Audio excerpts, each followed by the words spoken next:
देखें, किसी भी बड़े मुहिम की कामयाबी ना छोटी छोटी चीज़ों में छुपी होती है। आज हम एक ऐसे ही बहुत अहम प्रोटोकॉल को समझने की कोशिश करेंगे जो ये यकीनी बनाता है कि पोलियो के खिलाफ जंग में कोई एक बच्चा भी पीछे ना रह जाए। तो आइए सबसे बुनियादी सवाल से शुरू करते हैं, वो सवाल जो पोलियो वैक्सीनेशन की हर टीम को फील्ड में दरपेश होता है। वो ये कि इतनी बड़ी हेल्थ कैंपेन में आखिर ये कैसे यकीनी बनाया जाए कि एक भी घर रह ना जाए। इसका जवाब है एक बहुत ही सादा लेकिन इंतहाई कारआमद टूल, टीम रोड मैप। सच पूछें तो ये किसी भी पोलियो टीम के लिए सबसे ज़रूरी कागज़ है, और इसे बनाया ही इसलिए गया है कि कोई घर, कोई दुकान, यहाँ तक कि कोई झोंपड़ी भी नज़र से ओझल ना हो। क्योंकि मकसद तो एक ही है ना, मुकम्मल कवरेज। और ये नक्शा समझ लें कि इस मकसद तक पहुंचने का पूरा प्लान है। और यहाँ मामला बहुत संगीन है। एक घर भी अगर छोड़ जाए ना तो ये पूरी कम्युनिटी को खतरे में डाल सकता है। इसीलिए एक मुनज़्ज़म तरीके से काम करना सिर्फ बेहतर ही नहीं बल्कि इंतहाई ज़रूरी है। अच्छा, तो अब सवाल ये है कि ये नक्शे आखिर काम कैसे करते हैं। आइए इसके पीछे जो बुनियादी उसूल है ना, उस पर एक नज़र डालते हैं। इसका जो सबसे अहम उसूल है वो है तसलसल, यानी कंटिन्यूटी। मतलब सीधा सा है, टीम को हमेशा अपने शुरू के पॉइंट से आगे ही बढ़ना है। पीछे मुड़ना या बिला वजह अपने रास्ते पर वापस आना मना है। इससे होता यह है कि पूरा इलाका एक तरतीब से और मुकम्मल तौर पर कवर हो जाता है। और ये तस्वीर इस उसूल को बिल्कुल साफ साफ दिखा रही है। देखें, सही तरीका क्या है कि गली की एक साइड पकड़ लें, दाएं या बाएं, और बस इस दीवार के साथ सीधा आगे चलते जाएं। गलत तरीका क्या है? गली में इधर से उधर और उधर से इधर जिगजैग करना। तो फिर सवाल ये उठता है कि आखिर ये इतना अहम नक्शा बनता कैसे है? इसका एक बड़ा सीधा सादा 5 स्टेप का तरीका है। पहला कदम खाका बनाना, यानी इलाके के तमाम गलियों को बिल्कुल वैसे ही कागज़ पर बनाना जैसी वो असल में है। फिर दूसरा कदम स्टार्ट पॉइंट, यानी एस का निशान।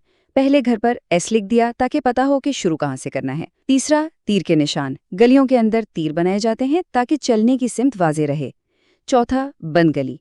अगर कोई गली आगे से बंद है तो वहाँ यू टर्न वाला तीर बनाया जाता है ताकि टीम अंदर जाके वापस आसानी से आ सके। और पांचवां और आखिरी कदम नंबरिंग का तसलसल, यानी घरों के अंदाज़ा नंबर लिखना ताकि एक तरतीब बनी रहे। चलें अब आगे बढ़ते हैं और देखते हैं कि फील्ड में इस नक्शे को इस्तेमाल करते हुए चलने के 3 खास तरीके कौन से हैं। पहला तरीका है ब्लॉक मेथड। ये उन इलाकों के लिए है जो चौकोर ब्लॉक्स की तरह बने होते हैं। इसमें टीम ब्लॉक के चारों तरफ ऐसे घूमती है जैसे घड़ी की सुइयां, ताकि कोई भी कोना बाकी न रहे। दूसरा तरीका है सर्पेंटाइन मेथड। ये लंबी, एक दूसरे के साथ साथ चलने वाली गलियों के लिए है। इसमें टीम एक गली पूरी कवर करती है, फिर अगली में दाखिल हो जाती है, बिल्कुल सांप की तरह। इससे इधर उधर भटकने का चांस ही नहीं रहता। और तीसरा सबसे अहम, चौराहे पर पहुंचकर क्या करना है। यहाँ टीम को खुद से कुछ सोचने या बहस करने की कोई ज़रूरत नहीं है। नक्शे पर जो तीर का निशान बना है, बस चुपचाप उसके पीछे चलना है। इससे ना वक्त ज़ाया होता है और ना ही गलती का कोई इम्कान रहता है। अच्छा, नक्शे को फॉलो करना तो ज़रूरी है ही, लेकिन ये जानना भी इतना ही ज़रूरी है कि कौन सी गलतियां हैं जिनसे हर हाल में बचना है। 3 ऐसी आम गलतियां हैं जो अक्सर हो जाती हैं और जिनकी वजह से घर छूट सकते हैं। पहली है जंपिंग, यानी तरतीब तोड़े बगैर गली पार करके किसी दूसरे घर चले जाना। दूसरी है बाउंड्री क्रॉसिंग, मतलब गलती से किसी दूसरी टीम के इलाके में चले जाना।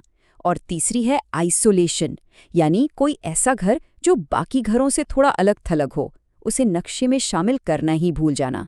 और यहाँ एक बात बहुत दिलचस्प है। ये जो जंपिंग है ना, यानी घर नंबर 5 के बाद सड़क पार करके 6 पर जाना और फिर वापस 7 पर आना, ये बिल्कुल गलत है। क्यों? क्योंकि ये सीधा सीधा हमारे तसलसल वाले सुनहरी उसूल के खिलाफ है, जिसकी बात हमने शुरू में की थी। तो इतनी सारी मेहनत के बाद आखिर ये कैसे पता चलेगा कि जो नक्शा बनाया गया है वो वाकई काम का है भी या नहीं? इसका एक बहुत ही आसान टेस्ट है। एक अच्छे नक्शे की सबसे बड़ी निशानी ये है कि वो बिल्कुल साफ और समझ आने वाला हो। इतना साफ कि अगर आप ये नक्शा किसी बिल्कुल नए बंदे को भी पकड़ा देना और वो बगैर किसी से रास्ता पूछे सीधा टीम तक पहुंच जाए, तो समझ लें कि आपका नक्शा बेहतरीन है। یعنی ایک بہترین نقشہ ایک یونیورسل گائیڈ کی طرح ہوتا ہے۔ وہ خود بولتا ہے۔ وہ ایک پیچیدہ اور شاید بے ترتیب سے نظر آنے والے علاقے کو ایک اتنے سادہ اور واضح راستے میں بدل دیتا ہے کہ کوئی بھی اس پر آسانی سے چل سکتا ہے۔ اور یہ بات ہمیں سوچنے پر مجبور کرتی ہے کہ منصوبہ بندی اور چیزوں کو سامنے رکھ کر دیکھنے کی طاقت کتنی زیادہ ہے۔ ذرا سوچیں، ہمارے روزمرہ کے کاموں میں اور کون سے ایسے مشکل کام ہیں جنہیں اسی طرح ایک صاف، سیدھے سادے نقشے سے آسان بنایا جا سکتا ہے۔